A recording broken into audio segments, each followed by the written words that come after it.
Welcome back to my channel. और hope आपने मेरा ये मदुरई वाला वीडियो देख चुके होंगे। तो अब हम मदुरई को बाय बाय कहते हुए निकल रहे थे कहाँ के लिए, कन्याकुमारी के लिए।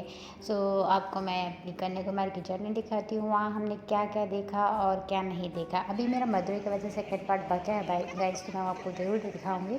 तो हम मदुरई पहुँच चुके थे। मदुरई पहुँचने के बाद हम सबसे पहले जो है वहाँ पर आपको बता दूँ गाइस, वहाँ पे कोई भी अच्छा रेस्ट रूम नहीं है। तो हमने जल्दी से कपड़े चेंज किए और देन इसके बाद हम लोग यहाँ पर पहुँच गए क्योंकि हमें सनराइज़ देखना था। तो अभी करीब बज रहे हैं 5:30 समथिंग कुछ हो रहे हैं। तो आप देख सकते हो थोड़ा थोड़ा सा उजाला है यहाँ पर। अभी सुबह धीरे धीरे होने लगी थी, आप देख सकते हैं। मस्त जो आपको सामने जो दिख रहा है यही हमारा जो है ग्लास ब्रिज है, जहाँ हम बाद में जाएंगे। पहले तो सनराइज़ देख लेते हैं। तो सनराइज़ के लिए भी आप देख लीजिएगा, दो जगह होती हैं। एक ये जो आप सामने देख रहे हैं, यहाँ आप चलकर भी जा सकते हो, वहाँ तक लोग जाते भी हैं, आप देख रहे होंगे। हम लोग जाना थोड़ा अवॉइड कर दें क्योंकि हमें कुछ ज़्यादा पता भी नहीं था। और फिर ये सनराइज़ देखने के बाद हमें फटाफट जो है लाइन पे भी लगना था, नहीं तो फिर हमें जो बोट हमें फेरी पे लेकर हमको जहाँ जाना था, जो सामने जो आप देख रहे हैं इधर पर, तो वो थोड़ा डिले हो जाता। तो हमें ये भी नहीं पता था कि यहाँ पर टिकट जो है ऑनलाइन बुक की जा सकती हैं। तो दैट्स वाई। तो guys forget everything right now, just अभी आप देखिए कितना सुंदर जो है वो सनराइज़ दिख रहा है। सभी लोग इंतज़ार में हैं। बहुत ही सुंदर व्यू था गाइस। आप लिटरली मानोगे नहीं, मतलब अगर आपने देखा होगा तो ही आप सोचोगे कि वाह क्या लुक है। देखिए कितने प्यारा एक मतलब सन का जो है रिफ्लेक्शन जो है पानी में आ रहा है। और आप इस वाले जो लंबे जो लाइन दिख रही है ना गाइस, वहाँ से आप अगर सीधे सीधे वहाँ जाएंगे तो आपको और ब्यूटीफुल लगेगा। तो हम तो बच्चों की वजह से नहीं गए, रिस्क नहीं लेना चाहते थे क्योंकि दोनों तरफ ही पानी है। देखने के बाद हम लोग यहाँ पे आ गए। तो सीधे सीधे स्ट्रेट चल कर आएंगे आप, तो यहाँ पे बहुत लंबी लाइन थी गाइस। करीबन हम लोगों को यहाँ पे 4-5 घंटे इंतज़ार करना पड़ा। तो अभी सुबह के ज़्यादा से ज़्यादा 7 बजे हुए हैं और रेस्टोरेंट सारे कुछ खुल गए थे, कुछ दुकानें अभी भी बाकी थी। और फिर हमें भूख भी लगी थी, क्या करें। तो ये सामने कुछ जो पंजाबी रेस्टोरेंट मैंने आपको दिखाया, वहाँ मैं पराठे बुक कराने गई थी। पर यहाँ के लोग का एक बहुत ही रूड है, सच बता रही हूँ। मुझे ना खाने का तो कुछ समझ ही नहीं आया कि यहाँ के लोगों का इस तरह का एटीट्यूड किस बात का है, मुझे तो यही नहीं समझ में आता। धीरे धीरे लाइन बढ़ रही थी, बहुत ही थोड़ा सा था कुछ मतलब ऐसे वहाँ पे थे हाई अलर्ट थे, जिसकी वजह से फेरी जो थी वो ओपन नहीं हो रही थी। तो इसलिए थोड़ा लेट हो गया। हो सकता है आप लकी रहें उस दिन और आपको जल्दी से बोट मिल जाए। तो कुछ इस तरह के यहाँ पे आइटम भी रखे हुए थे, अगर आप ख़रीदना चाहो तो ख़रीद सकते हो। जैसे कि हम लोगों ने विज़िट करने के बाद एक बैग ख़रीदा था। तो अभी हम जो है अंदर एंट्री कर चुके हैं। यहाँ पर भी लाइन है, ये सामने आप जो देख रहे हो ये वीआईपी की लाइन्स है। वीआईपी के टिकट्स जो है वो आप ऑनलाइन भी बुक कर सकते हो। आपको चार्जेस सामने दिखाई दिए हैं। अभी हम लोग तो नॉमिनल चार्जेस पे जा रहे हैं, तो कोई बड़ी बात नहीं होती गाइस। बस थोड़ा सा आपको मतलब टाइम कंज्यूमिंग लगता है अल्टीमेटली। तो जाना तो सेम ही होता है, इसलिए हमारे पास टाइम था तो हमने कहा चलो हम अपना टाइम ही वेस्ट कर लेते। पर इट्स अप टू यू, अगर आपको टाइम बचाना है तो पैसे लगाना है और पैसे बचाना है तो समय लगाना है। यहाँ पे आपको ORS की व्यवस्था की गई है गाइस, क्योंकि खड़े खड़े लोग थक जाते हैं। आप देख सकते हो नॉमिनल चार्जेस इस तरह से हैं, कुछ 75 रुपीज़ जो है जनरल का लगता है। उसके बाद जब आप फेरी लेके अंदर वहाँ जाते हैं तब भी आपको थोड़े से चार्जेस देने होते हैं, वो मैं आपको बता दूँगी वहाँ पहुँचने के बाद।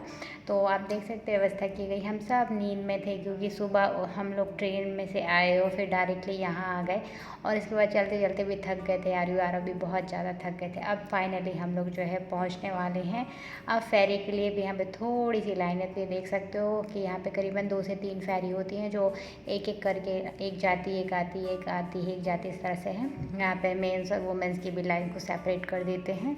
कुछ समझ ही नहीं आता यहाँ का सिस्टम भी। अल्टीमेटली तो जाकर ऐसे लोग धक्का मुक्की करके बैठते हैं ना गाइस की लिटरली मतलब पूरी तरह से सीट्स में लोग बैठ भी नहीं पाते हैं। मतलब व्यवस्था जो है ना वो कुछ ठीक नहीं लगी मुझे। ये इस तरह के जो है लाइफ गार्ड आपको मिल जाते हैं, इनको आपको पहनना होता है।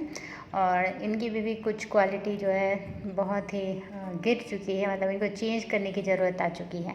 तो फेरी में बैठने के बाद इस तरह से कुछ नज़ारा आपको देखने को मिलता है और करीबन 15 मिनट लगते हैं मुश्किल से हार्डली, और आप जो है उस स्थान पे पहुंच जाते हो जहाँ पे स्टैचू ऑफ विवेकानंद है और एक जो है अपना ग्लास ब्रिज जो अभी नया बना हुआ है वो है। और ये हमारे है जो ग्लास ब्रिज से क्रॉस करके ये महात्मा संत की जो स्टैचू वहाँ तक आप पहुँचते हो, तो वो भी मैं आपको दिखाऊंगी।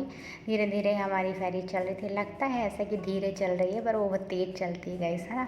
तो अगर आपने यहाँ पे लिखा रहता है कि फ़ोटोग्राफी नहीं कर सकते, वीडियो नहीं बना सकते हो, पर सभी लोग वीडियो बना रहे थे, सभी लोग फ़ोटोग्राफी कर रहे थे। फिर हम पहुँच गए यहाँ पर, ये बहुत ही हॉट था। तो गाइस सबसे पहले तो आप ये ध्यान रखिएगा कि समर टाइम पर बिल्कुल मत आइएगा। तो जब मौसम थोड़ा सा कूल हो, थोड़ा सा वेदर अच्छा हो, तभी आप आइएगा। बहुत गर्म था गाइस लिटरली। अब यहाँ पर देख सकते हो, तो हमने यहाँ पे फिर से टिकट कटानी है और यहाँ पे आप जो है वो अपने शूज़ स्लीपर जो उतारने होते हैं। देन उसके बाद जो आप इस तरह के जो आपको वाइट पेंट दिख रहा है ना गाइस, उस पर ही चलना आप, वरना आपके पैर जल जाने के। लिटरली मैं बोल रही हूँ बहुत हॉट है, बहुत हॉट है। हम लोग तो जल्दी जल्दी मतलब इंसान घूम ही नहीं पा रहा था, घूमने से ज़्यादा तो तकलीफ़ें ज़्यादा हो रही थी।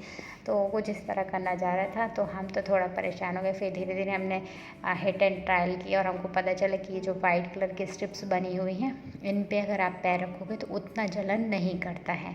तो ये मेरी तरफ से आपके लिए एक प्लस पॉइंट है। तो ध्यान रखिएगा अपना पैरों का, अपनी सेहत का गाइस। और इसके बाद जो है हम लोग यहाँ पहुँच गए। तो यहाँ पर भी जो जहाँ पर विवेकानंद जी की स्टैचू थी वो, और जो वो हमारे कहना चाहिए उनके गुरु थे, तो उन दोनों के जो एरिया था वहाँ पे आप फ़ोटोग्राफी नहीं कर सकते हो।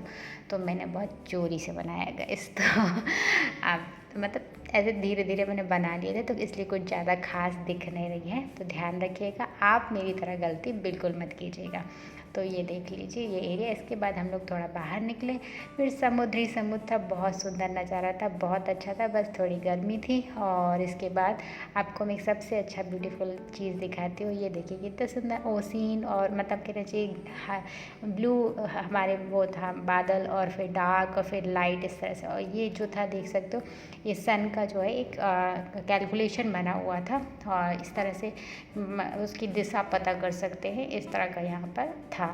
तो अच्छा लग रहा था, कैलेंडर इसको बोलते हैं, सनराइज़ कैलेंडर।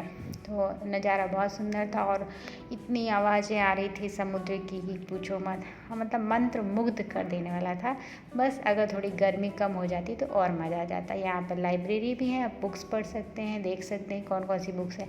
ये एक ध्यान करने का अंदर मेडिटेशन एरिया था, जहाँ पे आप करीबन 5 मिनट जो है व्यतीत कर सकते हो। टॉयलेट्स वगैरह की सुविधा है गाइस, तो इसके लिए आप बिल्कुल परेशान मत होइएगा, क्योंकि लेडीज़ ज़्यादातर परेशान हो जाती हैं। तो मैंने आपको इसका भी गाइड दे दिया कि यहाँ पे टॉयलेट वगैरह सब अच्छे हैं, क्लीन हैं, तो आप डोंट वरी, अच्छे फिकर नॉट। ओके, अभी आप यहाँ पे नज़ारे देखिए, बहुत सुंदर लग रहा था। ये जो एरिया था वाइट, और वो बीच में एक टापू जैसा है।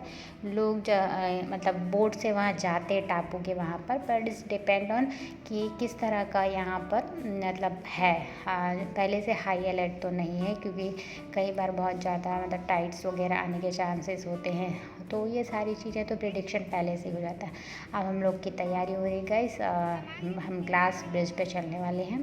तो ये कुछ इस तरह का एक पॉन्ड जैसा बनाया हुआ था, यहाँ पे फिशेस वगैरह थी बहुत सारी, तो वो हमने देखा। फिर इसके बाद जो है हम लोग जो ग्लास ब्रिज में चलने के लिए तैयार थे। तो ये देख सकते हो, ग्लास ब्रिज में भी आपको इस तरह के कारपेट्स बिछे हुए हैं, तो इन पर ही चलिएगा, वरना आपके पैर फिर से जल सकते हैं। बाकी ग्लास में तो कोई दिक्कत नहीं थी, उसमें आप आराम से चल सकते हो। तो बहुत सुंदर था, और ये अभी नया ही बना है, और क्योंकि मैं इसके पहले भी विज़िट की थी, तब हमको ये देखने को नहीं मिला था, हम दूर से ही ये सब चीज़ें देखे थे। तो ये अभी नया कंस्ट्रक्ट हुआ है। सो बेसिकली ये जो ग्लास ब्रिज है वो हमारे विवेकानंद रॉक मेमोरियल जो है उसको, और तिरुवल्लर प्रतिमा जो बनी है उसको जोड़ता है ये। सो आप तिरुवल्लर प्रतिमा के अंदर से आप जो है जाकर, ये आप जो देख रहे हैं सामने से, आप जाकर ऊपर चढ़ सकते हो। पर थोड़ा सा यहाँ पे गए सफोकेशन होने लगता है, तो हम पूरा ऊपर तक नहीं चढ़े थे। पर आप ज़रूर विज़िट कीजिएगा, और मेरे साथ अपनी एक्सपीरियंस ज़रूर शेयर कीजिएगा। तो आप देख सकते हो, ये पूरा ऊपर तक आप जा सकते हैं, अंदर ही अंदर। पर आप देख रहे हैं कि ये स्टैचू बहुत ही लंबा है, और जैसे जैसे आप ऊपर बढ़ेंगे तो ऑक्सीजन लेवल कम हो सकता है। तो इट्स अप टू यू, आप अगर चाहें तो विज़िट कर सकते रहें अंदर ही अंदर। सो हवाएं भी बहुत तेज़ चल रही थी, नज़ारा भी बहुत सुंदर था, और धूप भी बहुत कड़ाके की थी। तो इसी तरह से हम लोगों का ये वाला जो था पार्ट फिनिश होता है यहाँ पर। उसके बाद हम लोग यहाँ से वापस रिटर्न के लिए फेरी लेने वाले हैं। उसके बाद हम जाएंगे, थोड़ा सा पेट पूजा करेंगे, फिर हम जो है कन्याकुमारी मंदिर जाने वाले हैं। क्योंकि कन्याकुमारी मंदिर जो है वो अभी बंद हो जाएगा, उसका जो ओपन का टाइम होगा वो करीबन 4 साढ़े 4 बजे होगा। सो अभी जिस फेरी से लोग आए हुए हैं उसी फेरी से हम रिटर्न होने वाले हैं। तो अभी भी हमें रिटर्न होने में करीबन लगेगा 5 से 10 मिनट, क्योंकि वो एक एक कर कर हमें अंदर जाने देंगे। तो तब तक हम और नज़ारे यहाँ पे कैप्चर कर लेते हैं। आप सब देखते हैं यहाँ पर जो अरेबियन सी है, बे ऑफ बंगाल है और ओशियन, ये तीनों का ही संगम है। इसको भी हम त्रिवेणी संगम कहते हैं, जैसे कि आपने इलाहाबाद में देखा होगा या प्रयागराज में।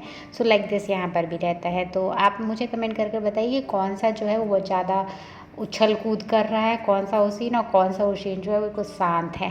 तो ये आप मुझे कमेंट सेक्शन में बता सकते हैं। तो वैसे बेसिकली कन्याकुमारी जो एक बहुत ही अच्छा टूरिस्ट डेस्टिनेशन है। स्पेशली आप यहाँ पे सनराइज़ और सनसेट देख सकते हैं, जो तमिलनाडु टूरिज़्म और जो हमारे इंडिया को इनक्रेडिबल बनाता है गाइस। तो इसी के साथ हम लोग वापस आ चुके थे और चलिए अब हम यहाँ से एग्जिट होने वाले हैं। यहाँ पर भी आपको खाने के लिए फ्रूट जूसेस और नारियल और कोकोनट वगैरह ये सब चीज़ें मिल सकती हैं अंदर पर भी, पर थोड़ी सी एक्सपेंसिव है। आप थोड़ा बाहर निकलेंगे तो आपको खाने के लिए 2-4 रेस्टोरेंट्स मिल जाएंगे, जैसे कि हमने ये रेस्टोरेंट पे खाना खाया और यहाँ पे लंच किया हमने। अच्छा था नो डाउट। सिंपल जो हमारा कहना चाहिए कहने साउथ में जो बोलते हैं ना मील, वो है यहाँ पर।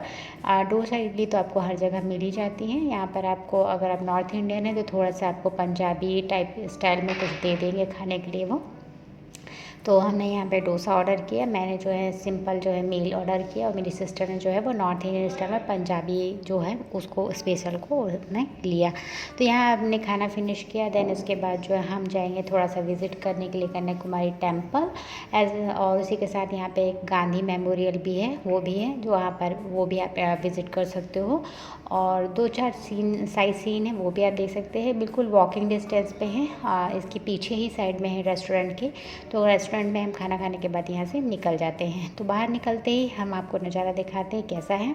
ये कुछ इस तरह से है। यहाँ से आप देख सकते हो सामने आपको दिख रही है तिरुवल्लर की जी की प्रतिमा, एज वेल जो हमारा ब्रिज जहाँ से हम घूम कर रहे थे। और अभी तो टेम्पल और बंद है, तो हम थोड़ा आजू बाजू के जो है वो सीन्स देख ले रहे हैं। और इसके बाद धूप भी बहुत तेज़ थी, नींद भी आ रही थी बच्चों को। खाना तो खाया और उसके बाद जो है अब नींद आना स्टार्ट हो गई। तो एक प्लेस था गाइस, वहाँ पे ना बहुत कहना चाहिए हवाएं चल रही थी। नो डाउट इसमें मॉइस्चर है और नमक सॉल्टी है, तो पसीना बहुत आता है। यहाँ के वेदर में जो है कुछ तरह का ह्यूमिडिटी है यहाँ पर। तो हम कर रहे थे इंतज़ार मंदिर का खुलने का। तो ये जो एरिया है यहाँ पर आपको बहुत सारी चीज़ें कुछ ख़रीदने को भी हो सकती हैं, खाने के लिए भी हैं, फ्रूट्स वगैरह हैं, जूसेस वगैरह हैं। और ये आप सामने जो एरिया देख रहे हैं ना गाइस, पत्थरों से ही बना हुआ ये, यहाँ पर लोग जो है पिकनिक स्पॉट टाइप का, लोग यहाँ पर अगर खाना वगैरह लेकर आते तो वो करते हैं। इसके बाद जो है मंदिर का आप दर्शन कर देती हूँ मैं। ये मंदिर में अंदर मोबाइल ले जाना अलाउड नहीं है। ये सब मैंने जो है गूगल से थोड़ा सा क्रॉप करके मैंने आपके लिए बनाया है, ताकि आपको थोड़ा सा आइडिया हो जाए। तो ये बेसिकली कन्याकुमारी अम्मा यानी कि माता हैं, जो कि पार्वती जी का ही रूप कहलाती हैं। कहा जाता है कि ये जो है 108 शक्तिपीठों में से एक है। और जो कुमारी जो पार्वती जी थी, इसलिए इसको कन्याकुमारी कहा जाता है। तो माना जाता है कि देवी ने यहाँ पर भगवान शिव से विवाह करने के पहले तपस्या की थी। और कहते हैं, इतिहास कहता है 8वीं शताब्दी में जब पंड्या शासकों द्वारा बनाया गया था, बाद में चोल, चेर नायक और विजय नायक शासकों द्वारा पुनर्निर्मित किया गया था। तो बेसिकली यहाँ जो आकर्षण का जो केंद्र था वो हमारे विवेकानंद रॉक मेमोरियल था, तिरुवल्लुवर की प्रतिमा थी। इसके साथ ही साथ आप यहाँ पर भी विजिट कर सकते हो। सो बेसिकली जो कन्याकुमारी मंदिर की मूर्ति में एक प्रसिद्ध हीरे की नथ है, जिसके बारे में कहा जाता है कि यह इतनी चमकदार है कि समुद्र से भी दिखाई देती है। कि जो पुरानी कथाएं हैं वो कहती हैं कि नथ एक नागराज से प्राप्त हुई थी और इतनी चमकदार थी कि प्राचीन नाविक इसे प्रकाश स्तंभ समझ लिया करते थे। और ये मंदिर जो बेसिकली मैंने आपको बताया कि अविवाहित देवी को समर्पित की गई है, और मंदिर का नाम भी उन्हीं के नाम पर रखा गया है। तो पौराणिक कथाओं के अनुसार देवी कुमारी ने राक्षस बाणासुर के वध के बाद देवताओं से परेशान किया गया था। तो मान्यता है कि इस मंदिर में माता पार्वती जो थी वो शिव जी का इंतज़ार कर रही थी। तो ये कुछ इस तरह का यहाँ पे दिया गया है, तो ये आप यहाँ पर विज़िट कर सकते हो। सबसे सुंदर जो दृश्य होता है यहाँ पर सनसेट और सनराइज़ का होता है, दोनों ही देखना बहुत उचित होता है। तो आप मेरी तरह बिल्कुल कट शॉर्ट टाइम लेकर ना आए, करीबन 2 दिन का टाइम लेकर आए, तो आप ये सारे नज़ारे एक साथ यहाँ पर देख सकते हैं। तो इसी के साथ हमारी यहाँ की जर्नी भी ख़त्म होती है और हम जल्दी पैकअप करके जल्दी से हम जो है यहाँ पहुँच जाते हैं। तो एक बात और ध्यान रखिएगा गाइस आप लोग कि साउथ के किसी भी मंदिर पर विज़िट करें तो इंडियन ड्रेसअप में ही जाएं, और पुरुष और जो हमारे बच्चे मेल हैं वो हमेशा बनियान और शर्ट को उतारने के लिए तैयार रहें, क्योंकि वो पहनना वहाँ पर वर्जित रहता है। तो हमने जल्दी से जनरल का कंपार्टमेंट पकड़ लिया था, लेडीज़ कंपार्टमेंट था, और यहाँ से हमने कर दिया है बाय बाय कन्याकुमारी को। और अब हम जा रहे हैं हमारे नेक्स्ट डेस्टिनेशन जो है हमारा तिरुवनंतपुरम, जहाँ पर हम करने वाले हैं श्री पद्मनाभी स्वामी टेम्पल का दर्शन, और भी कुछ साइट सीइंग होंगे वो हम आपको ज़रूर बताएंगे। तो इसी तरह की इन्फॉर्मेटिव वीडियो के लिए मेरे साथ बने रहिए। Don't forget to like share subscribe my channel, और वीडियो कैसा लगा कमेंट सेक्शन में जरूर बताइएगा। और कोई जानकारी चाहिए हो वो भी आप कमेंट सेक्शन में पूछ सकते हैं मुझसे। Thank you, bye bye.